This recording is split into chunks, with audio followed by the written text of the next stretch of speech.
갓난아기 때 절에 맡겨진 6살 동자승 앞에 어느 날 값비싼 정장을 입은 낯선 여인이 나타나 무릎을 꿇고 오열하기 시작하는 이야기입니다.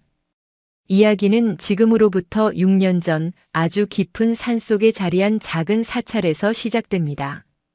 그 절의 이름은 안심사였습니다. 마음이 편안해지는 절이라는 뜻이지요. 이름처럼 그 절은 속세의 시름이 닿지 않는 듯 늘 고요하고 평화로웠습니다. 그해 가을은 유난히 안개가 짙었습니다. 새벽 예불을 드리기 위해 안심사의 가장 큰 어른인 해월 노스님이 이른 새벽 목탁을 챙겨들고 법당으로 향하던 길이었습니다. 산안개가 어찌나 짙던지 한치 앞도 분간하기 어려웠습니다. 새벽의 차가운 공기가 노스님의 하얀 눈썹에 이슬처럼 맺혔습니다. 법당 앞 커다란 은행나무 아래였습니다. 평소라면 그냥 지나쳤을 그곳에서 아주 희미한 소리가 들려왔습니다. 응애, 응애. 마치 갓 태어난 새끼 고양이가 우는 듯한 가녀린 소리였습니다. 노스님은 걸음을 멈추었습니다. 늙었지만 맑은 스님의 눈이 안개 낀 어둠을 꿰뚫어 보았습니다. 소리는 분명 은행나무 아래 향을 피우는 커다란 향로 뒤편에서 들려오고 있었습니다. 노스님이 천천히 다가갔습니다. 거기에는 낡고 빛바랜 분홍색 갓난아기 포대기에 쌓인 아기가 하나 놓여 있었습니다. 포대기는 새벽 이슬에 축축이 젖어 차가웠지만 아기는 제 온기를 뿜어내며 붉은 얼굴로 울고 있었습니다. 나무아미타불 관세음보살. 노스님은 낮은 목소리로 불경을 은조렸습니다. 아기 곁에는 아무도 없었습니다. 그저 아기의 가슴팍에 작은 종이 쪽지 하나가 조심스레 놓여 있을 뿐이었습니다. 노스님은 조심스럽게 아기를 안아들었습니다. 갓 태어난 생명의 따뜻함이 낡은 승복을 뚫고 전해졌습니다. 아기는 스님의 품에 안기자 울음을 뚝 그치고는 까만 눈동자로 스님을 말똥말똥 쳐다보았습니다. 노스님은 아기를 안고 방으로 돌아와 젖은 포대기를 풀었습니다. 그리고 아기의 가슴에 놓여있던 쪽지를 펼쳐보았습니다. 그것은 여자의 글씨였습니다. 서툰 필체였지만 한 글자 한 글자에 절박함이 묻어 있었습니다. 스님, 제발 이 아이를 살려주십시오. 저는 이 아이를 버리는 것이 아닙니다. 꼭 다시 데리러 오겠습니다. 부디 이 아이가 살아만 있게 해주십시오. 그것이 쪽지의 전부였습니다. 이름도 사연도 없었습니다. 그저 언젠가 꼭 돌아오겠다는 약속뿐이었습니다.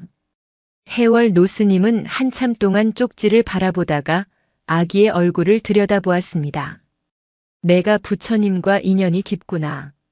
이 깊은 산중까지 안개를 뚫고 왔으니 오늘부터 내 이름은 명진이라 하자. 밝은 세상으로 나아가라는 뜻이다. 그렇게 아기는 안심사의 동자승 명진이가 되었습니다. 이장 동자승 명진이의 하루. 6년의 세월이 흘렀습니다. 안개 속에서 발견된 갓난아기는 이제 6살배기 개구쟁이 동자승이 되었습니다. 명진이는 절의 모든 스님들의 사랑을 독차지했습니다. 해월 노스님은 명진이에게 할아버지가 되어주었고 절의 젊은 스님들은 형이 되어주었습니다. 명진이의 하루는 누구보다 일찍 시작되었습니다. 아직 동이 트기 전 해월 노스님이 목탁을 치러 나가실 시간이면 명진이는 어느새 일어나 제 몸보다 훨씬 큰 회색 승복을 주섬주섬 챙겨 입었습니다. 옷이 너무 커서 소매를 몇 번이나 겹쳐 접어야 했습니다. 머리를 박박 깎은 동그란 뒤통수가 유난히 귀여운 명진이는 커다란 빗자루를 들고 법당 앞마당을 쓰는 것으로 하루를 시작했습니다. 가을이면 떨어지는 은행잎을, 겨울이면 쌓이는 눈을 치웠습니다. 명진아, 빗자루질은 그렇게 힘으로 하는 것이 아니다. 마음으로 하는 게지. 내 마음속의 먼지를 쓸어낸다 생각하고 천천히 조용히 쓸어보아라. 해월 노스님은 툇마루에 앉아 땀을 뻘뻘 흘리며 빗자루를 휘두르는 명진이를 보며 다정하게 일러주었습니다. 명진이는 빗자루를 세우고 스님의 말을 흉내내며 천천히 빗질을 했습니다. 마음의 먼지 하고 중얼거리면서 말입니다. 아침 공양 시간이면 명진이는 스님들 맨 끝자리에 조용히 앉아 밥을 먹었습니다. 산에서 나는 나물 반찬과 하얀 쌀밥이었지만 명진이는 무엇이든 복스럽게 잘 먹었습니다. 밥을 먹고 나면 해월 노스님과 함께 불경을 읽는 시간이었습니다. 아직 글자를 다 알지 못하는 명진이는 노스님의 목소리를 따라 웅얼웅얼 불경을 따라 외웠습니다. 관자재보살, 행심반야바라밀다시. 어려운 말들이었지만 명진이는 그것이 아주 중요한 주문이라고 생각했습니다. 명진이는 절 생활이 좋았습니다. 산의 맑은 공기도 새소리도 저녁이면 들려오는 풍경 소리도 모두 좋았습니다. 하지만 6살이 되면서 명진이의 마음속에는 작은 물음표 하나가 떠오르기 시작했습니다. 안심사는 산이 깊었지만 주말이면 제법 많은 신도들이 찾아왔습니다. 특히 봄가을이면 알록달록한 등산복을 입은 사람들이 줄을 지어 산을 올랐습니다. 명진이는 신도들이 오는 날이면 법당 기둥 뒤에 숨어 사람들을 구경하는 것을 좋아했습니다.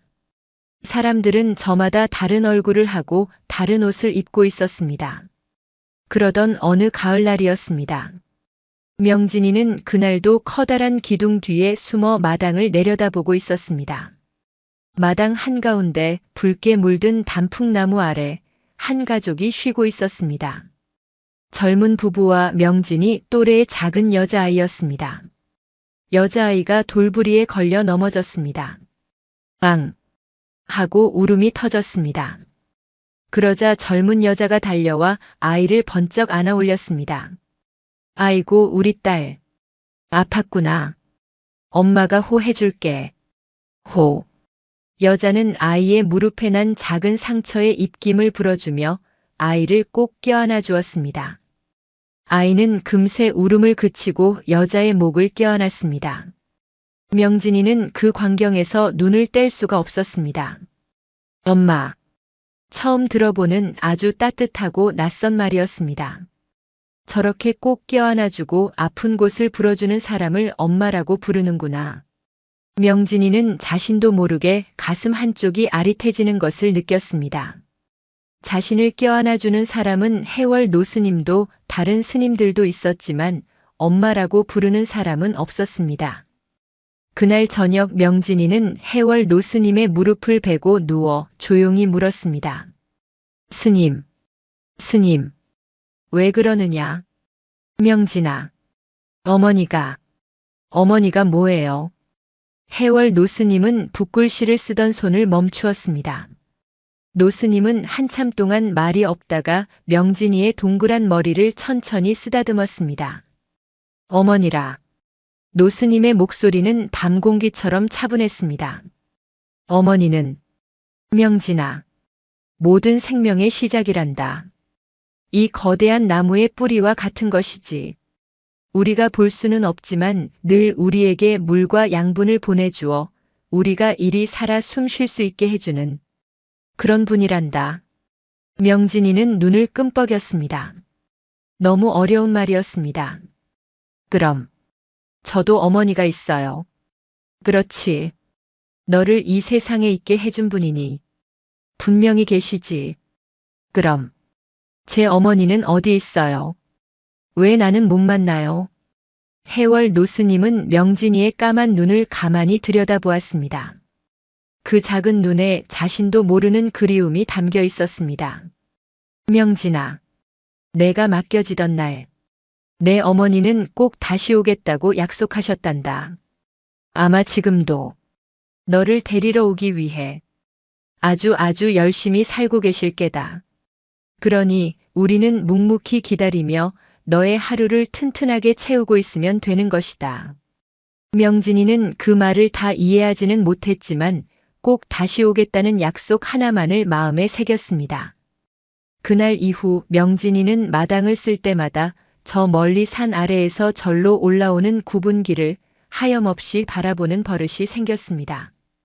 그 길의 끝에서 언젠가 자신을 호해줄 어머니가 올라올 것이라 믿었습니다. 그해 가을이 유난히 깊어 산 전체가 붉고 노란 비단으로 갈아입은 듯한 어느 날이었습니다. 오후에 햇살이 법당 처마 끝에 걸려 금빛 가루처럼 부서지고 있었습니다. 명진이는 그날도 어김없이 제 키만 한 빗자루를 들고 마당에 낙엽을 쓸고 있었습니다. 사각, 사각. 댄잎 빗자루가 마른 낙엽을 스치는 소리만이 고요한 절 마당을 채우고 있었습니다. 스님들은 모두 늦은 참선에 드신 시간이라 절은 텅 빈 듯 고요했습니다. 그때였습니다. 고요함을 깨고 낯선 발소리가 들려왔습니다. 또각, 또각. 산길을 오르는 부드러운 등산화 소리도 아니었고 스님들의 투박한 고무신 소리도 아니었습니다. 딱딱하고 날카로운 돌바닥을 콕콕 찍는 듯한 소리였습니다. 명진이는 빗자루질을 멈추고 소리가 나는 산문 입구를 바라보았습니다. 한 여인이 서 있었습니다. 명진이가 지금껏 절에서 보았던 그 어떤 사람과도 다른 모습이었습니다. 여인은 머리를 단정하게 빗어 넘겨 하나로 묶었고 발목까지 오는 검은색 정장을 입고 있었습니다. 그 정장은 마치 도시의 높은 건물처럼 이 산과 어울리지 않게 반듯하고 차가워 보였습니다. 여인의 발에는 뾰족하고 높은 구두가 신겨져 있었습니다. 그 구두로 이 험한 산길을 올라온 것이었습니다. 여인의 나이는 30줄은 넘어 보였습니다. 그녀의 얼굴은 값비싼 화장으로 곱게 꾸며져 있었지만 그 밑바탕은 종이장처럼 하얗게 질려 있었습니다. 그녀는 금방이라도 쓰러질 듯 위태로워 보였습니다. 여인은 법당으로 향하지 않았습니다. 부처님께 절을 올릴 생각도 없어 보였습니다.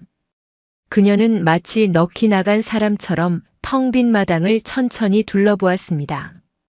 그 눈은 무언가를 애타게 찾고 있었습니다. 잃어버린 귀중품을 찾는 사람처럼 절박하고 불안해 보였습니다. 명진이는 빗자루를 든 채 그 낯선 여인을 가만히 바라보았습니다. 작은 동자승의 눈에는 두려움보다는 호기심이 가득했습니다. 저 사람은 왜 저렇게 슬픈 얼굴을 하고 있을까? 여인의 이름은 이서연이었습니다. 그녀는 지금 대한민국에서 가장 잘 나가는 무역회사의 최연소 부장이었습니다. 수백억 원의 계약을 성사시키고 수십 명의 직원을 거느리는 모두가 우러러보는 성공한 여성이었습니다. 그녀의 검은 정장과 뾰족 구두는 그녀가 지난 6년간 피와 눈물로 쌓아 올린 성공의 갑옷이었습니다. 하지만 지금 그녀는 그 갑옷을 입은 채 길을 잃은 아이처럼 서 있었습니다. 여인의 시선이 마당을 헤매다가 마침내 빗자루를 든 작은 동자승에게 멈추었습니다. 회색 승복을 입은 머리를 동그랗게 깎은 6살 배기 아이. 이서연의 숨이 멎었습니다. 그녀의 눈이 지진이라도 만난 듯 격렬하게 흔들렸습니다. 그녀는 자신도 모르게 손으로 입을 막았습니다. 끓어오르는 비명을 막기 위해서였습니다. 6해. 그녀가 아기를 이곳에 두고 떠난 지 정확히 6해가 지났습니다. 그녀는 단 하루도 단 한시도 아기를 잊은 적이 없었습니다. 6년 전 24살의 그녀는 세상의 모든 것을 잃었습니다. 믿었던 남자는 사라졌고 빚더미에 올라앉은 가족은 뿔뿔이 흩어졌습니다. 갓 태어난 아기를 품에 안고 그녀는 사흘을 굶었습니다. 아기에게 먹일 젖조차 나오지 않았습니다. 이대로 두면 아기와 함께 굶어 죽을 것 같았습니다. 그래서 그녀는 마지막 힘을 다해 이 산을 올랐습니다. 아기를 버린 것이 아니었습니다. 아기를 살리기 위해 잠시 맡겨둔 것이었습니다. 꼭 다시 오겠다. 꼭 성공해서 내 아들을 당당하게 데리러 오겠다. 그녀는 그 약속 하나로 지난 6년을 버텼습니다. 하루 4시간만 자며 일하고 공부했습니다. 울고 싶을 때마다 이를 악물었습니다. 그렇게 독하게 살아 마침내 모든 빚을 갚고 성공을 손에 쥐었습니다. 그리고 오늘 그녀는 아들을 데리러 온 것이었습니다. 이서연은 비틀거리며 동자승에게 다가갔습니다. 한 걸음 한 걸음이 천근만근처럼 무거웠습니다. 명진이는 낯선 여인이 다가오자 빗자루를 고쳐주었습니다. 하지만 도망가지는 않았습니다. 그저 까만 눈동자로 여인을 올려다볼 뿐이었습니다. 마침내 여인이 아이 앞에 섰습니다. 그녀는 아무 말도 하지 못했습니다. 그저 아이의 얼굴을, 그 까만 눈동자를, 붉은 입술을, 귓바퀴의 모양을, 자신의 모든 것을 바쳐 그리워했던 그 얼굴을 눈에 새기듯 바라보았습니다. 너무나 닮아 있었습니다. 자신을 버리고 떠난 그 매정한 남자가 아니라 바로 자신의 어릴 적 모습을 거울처럼 닮아 있었습니다. 아! 여인의 입에서 짐승의 울음 같은 신음이 터져 나왔습니다. 그녀가 피와 눈물로 쌓아 올렸던 성공의 갑옷이, 성공, 부, 명예라는 그 모든 것이 이 작은 아이의 눈빛 한 번에 산산조각 나버렸습니다. 아가. 이서연은 더 이상 버티지 못했습니다. 그녀의 두 다리가 힘없이 꺾였습니다. 쿵. 값비싼 정장을 입은 성공한 30살의 여인은 6살배기 동자승의 그 작은 발 앞에 무릎을 꿇고 말았습니다.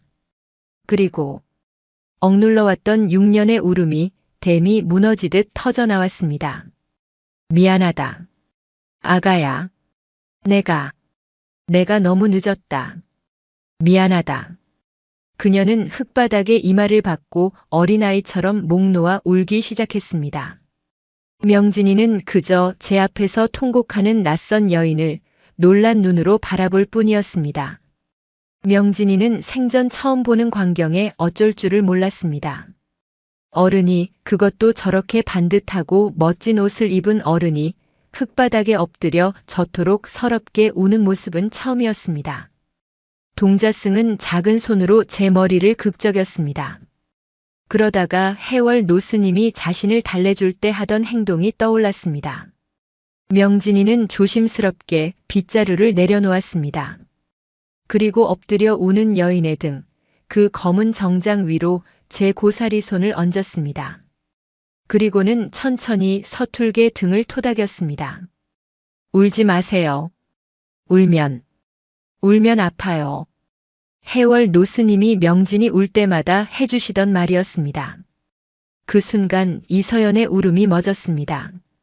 그녀는 천천히 고개를 들었습니다. 눈물과 콧물로 화장이 모두 지워진 엉망이 된 얼굴이었습니다. 그녀는 자신을 토닥이는 이 작은 손길을 믿을 수 없다는 듯 바라보았습니다. 자신이 버린 아들이, 6해 만에 만난 아들이 자신을 위로하고 있었습니다.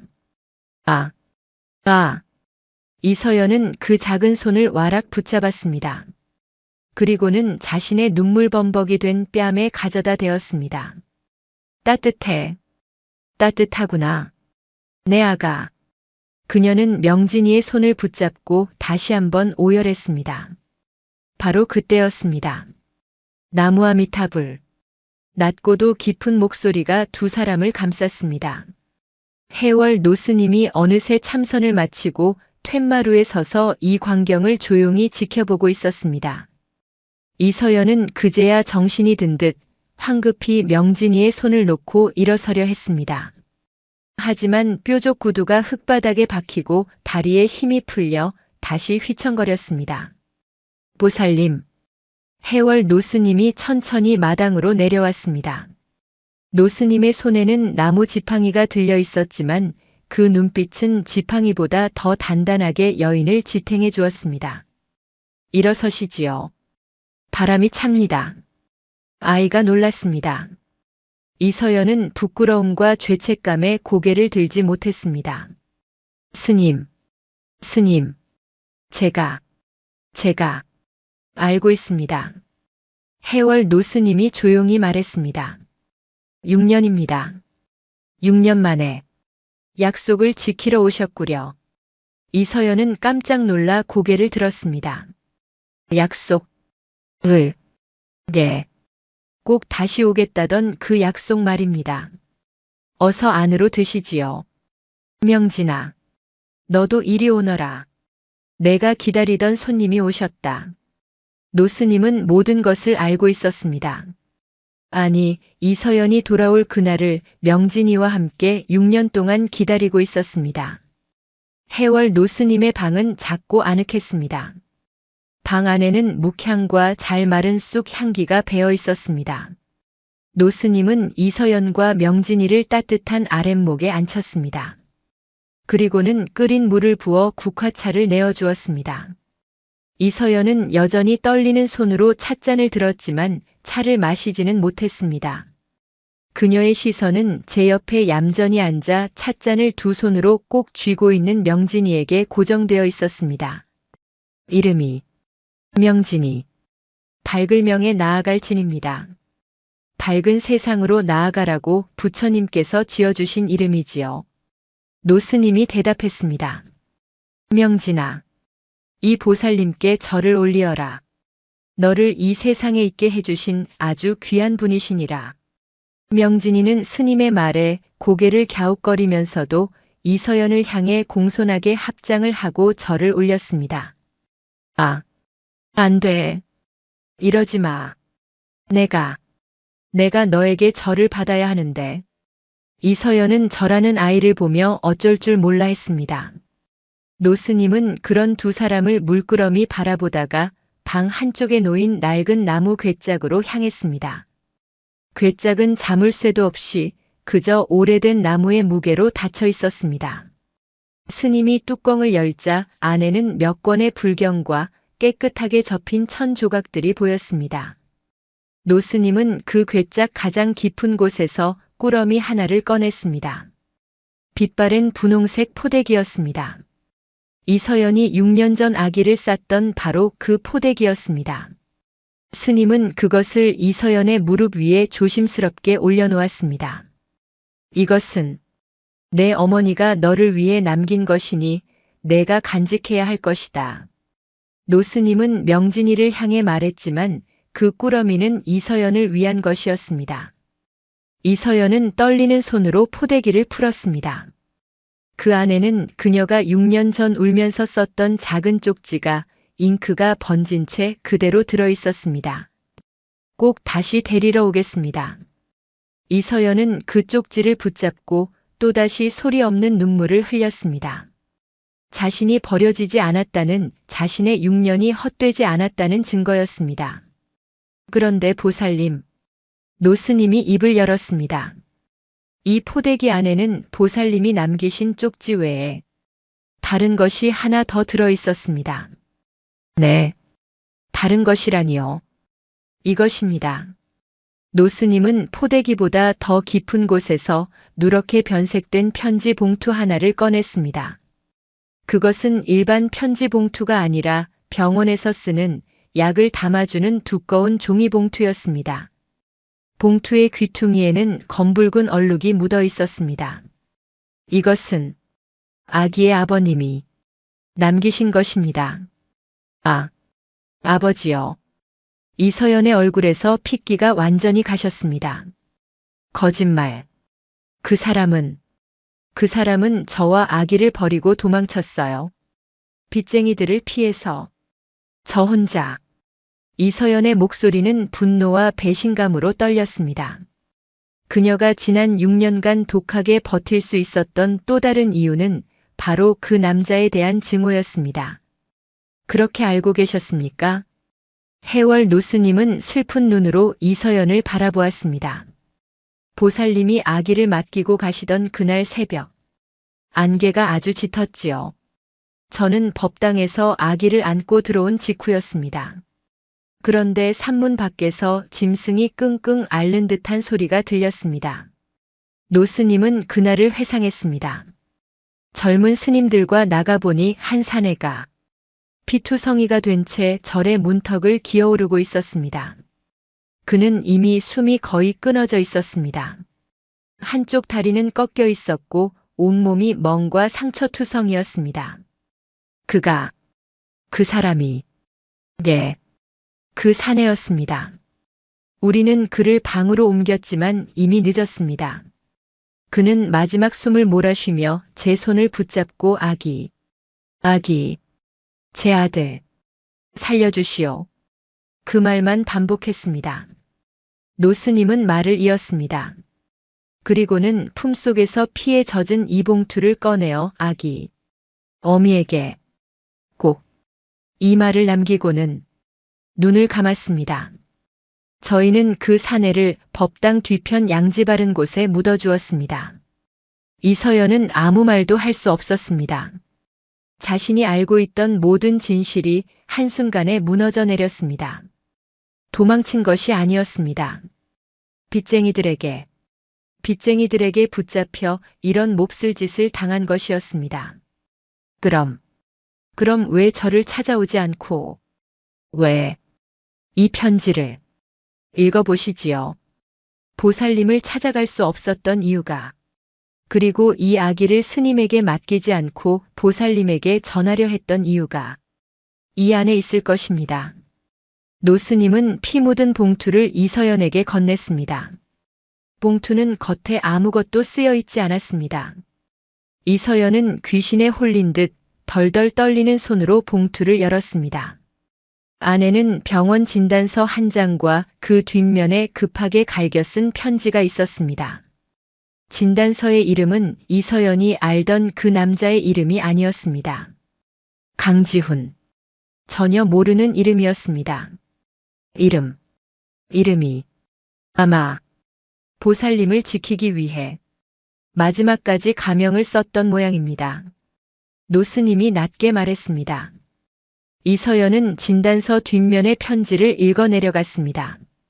피가 묻어 몇몇 글자는 지워졌지만 그 절박함은 선명하게 다가왔습니다. 서연아, 내 사랑. 서연아, 이 글을 읽는다면 나는 아마 내 곁에 없겠지. 미안하다. 나를 용서하지 마라. 나는 너를 버리고 도망친 것이 아니다.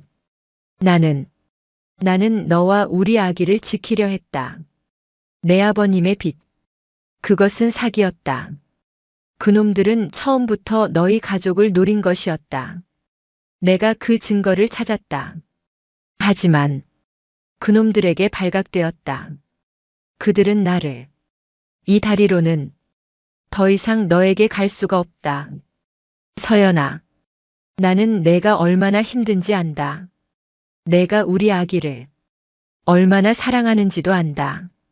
만약 내가 버티기 힘들어 우리 아기를 잠시라도 이해한다. 나는 너를 이해한다. 나는 이 진단서를 들고 경찰서로 가던 길이었다. 이것만 있으면 모든 것을 되돌릴 수 있었다. 하지만 나는 늦었다. 서연아, 이 진단서를 꼭 경찰에게 가져가라. 그리고 우리 아들, 이예빈은 비록 내 곁에 없지만 너를 세상에서 가장 사랑했다. 서연아, 살아라. 제발, 살아서 우리 아들을 사랑. 편지는 거기서 끊겨 있었습니다. 이서연은 편지를 붙잡고 소리도 내지 못하고 울었습니다. 그는 도망친 것이 아니었습니다. 그녀와 아들을 구하기 위해 마지막 순간까지 싸웠던 것입니다. 그녀가 그를 원망하며 독하게 성공을 향해 달려가는 동안 그는 이 차가운 산속에 홀로 묻혀 있었습니다. 그 사람. 이름이 강지훈. 이서연은 그 이름을 미친 듯이 되뇌었습니다. 그럼 우리 아들 이름은? 모릅니다. 사내는 아들의 이름을 부르지 못하고 그저 아기라고만 했습니다. 노스님이 대답했습니다. 바로 그때였습니다. 가만히 이 모든 광경을 지켜보던 6살 명진이가 조용히 입을 열었습니다. 지훈, 강지훈. 모두의 시선이 명진이에게 향했습니다. 스님, 제 이름 제 이름이 명진이 말고 하나 더 있잖아요. 해월 노스님의 눈이 커졌습니다. 명진아, 내가 그것을 어찌. 명진이가 제 목에 걸린 작은 나무 목걸이를 꺼냈습니다. 그것은 해월 노스님이 만들어준 작은 염주였습니다. 아니에요. 스님이 만들어주신 거 말고 이거요. 명진이는 승복 안쪽 속옷 깊숙이 감추어 두었던 가느다란 실반지 하나를 꺼내 보였습니다. 이서연은 숨이 멎었습니다. 그것은 그녀가 아기를 낳고 그 남자와 함께 맞추었던 세상에서 가장 값싼 은반지였습니다. 그 반지를 내가 아기를 씻기던 날 아기의 주먹 안에 이것이 꼭 쥐어져 있었습니다. 어찌나 세게 쥐고 있던지 펴지지가 않았습니다. 아마 아버님이 마지막으로 쥐어준 모양입니다. 해월 노스님이 말했습니다. 그 반지에 이름이 새겨져 있었습니다. 지훈, 서연, 영원히. 이서연은 그 반지를 보고 그제야 무너졌습니다. 그녀의 아들 이름은 명진이가 아니었습니다. 그 남자는 그들의 사랑의 증표를 아들의 손에 쥐어주었던 것입니다. 이서연은 명진이, 아니 지훈이의 손에 들린 그 작은 은반지를 받아들었습니다. 6년의 세월이 흘렀지만 은반지는 아이의 체온 덕분인지 여전히 따뜻했습니다. 지훈아, 강지훈, 그 사람, 이름이. 이서연은 울다가 웃다가 넋이 나간 사람처럼 중얼거렸습니다. 스님, 우리 아들 이름은 강지훈이에요. 아빠 이름을 그대로 물려받은 아이예요. 그제야 모든 조각이 맞추어졌습니다. 남자는 자신의 이름이 적힌 진단서를 아내에게 전하지 못할 것을 알았습니다. 그래서 자신의 모든 것이었던 그 반지를 자신의 분신인 아들의 손에 쥐어주며 자신의 존재를, 자신의 사랑을 알리려 했던 것입니다. 6살 명진이, 아니 지훈이는 이 모든 상황을 다 이해할 수는 없었습니다. 하지만 한 가지는 알았습니다. 제 앞에 있는 이 낯선 여자가 바로 자신이 매일같이 기다리던 어머니라는 것을, 그리고 이 여자가 내민 이 작은 반지가 자신이 한 번도 본 적 없는 아버지의 물건이라는 것을. 지훈이는 조용히 제 작은 손을 펴서 이서연의 눈물을 닦아주었습니다. 울지 마세요. 어머니. 6살 아이의 입에서 어머니라는 말이 너무나도 자연스럽게 흘러나왔습니다. 이서연은 아들의 그 한마디에 6년간의 모든 한과 슬픔, 원망이 봄눈 녹듯 사라지는 것을 느꼈습니다. 응. 지훈아. 엄마. 이제 안 울어. 우리 아들. 지훈이. 엄마가 찾았는데. 이제 다시는 울지 않아. 이서연은 아들을 품에 꼭 껴안았습니다. 6해 만에 처음으로 안아보는 자신의 아들이었습니다. 작고 여일 줄 알았는데 절의 맑은 공기와 나무를 먹고 자란 아들은 단단하고 따뜻했습니다. 스님, 감사합니다. 감사합니다. 제 아들을 이렇게 잘 키워주셔서, 그리고 그 사람을 거두어 주셔서 감사합니다. 이서연은 아들을 안은 채 해월 노스님을 향해 깊이 머리를 숙였습니다. 부처님의 인연이 그리 이끈 게지요. 노스님은 조용히 미소 지었습니다. 어머니. 지훈이가 어머니의 품속에서 고개를 들었습니다. 우리 아버지 보러 가요. 이서연은 눈이 동그래졌습니다. 아버지를. 네. 스님이 그랬어요. 우리 아버지는 저 뒤쪽 산, 햇볕이 가장 잘 드는 곳에서 매일 나를 보고 계신다고. 해월 노스님이 고개를 끄덕였습니다. 그렇지. 내 아버지는 6년 동안 내가 이리 씩씩하게 자라는 것을 하루도 빠짐없이 지켜보고 계셨단다. 이서연은 아들의 손을 꼭 잡았습니다. 가자. 지훈아. 엄마랑 같이 아버지께 인사드리러 가자. 6년 만에 우리 세 식구 다 함께 만나는 날이구나. 이서연은 더 이상 뾰족 구두가 불편하지 않았습니다. 검은 정장도 무겁지 않았습니다. 그녀는 아들의 작은 손을 잡고 해월 노스님의 뒤를 따라 법당 뒤편 아버지가 잠든 언덕으로 세상에서 가장 행복한 발걸음을 내디뎠습니다. 어르신들, 오늘 이야기 어떠셨습니까? 우리의 인생은 때로 오해와 원망으로 가득 찰 때가 있습니다. 하지만 그 짙은 안개 속에도 우리가 미처 보지 못한 진실과 사랑이 숨어 있을지 모릅니다. 눈앞의 시련에 좌절하기보다 묵묵히 자신의 길을 걷다 보면 언젠가는 모든 것이 제자리를 찾는 감동의 순간을 만나게 될 것입니다. 가장 큰 절망 속에서 가장 큰 희망이 자라난다는 것을 잊지 마십시오.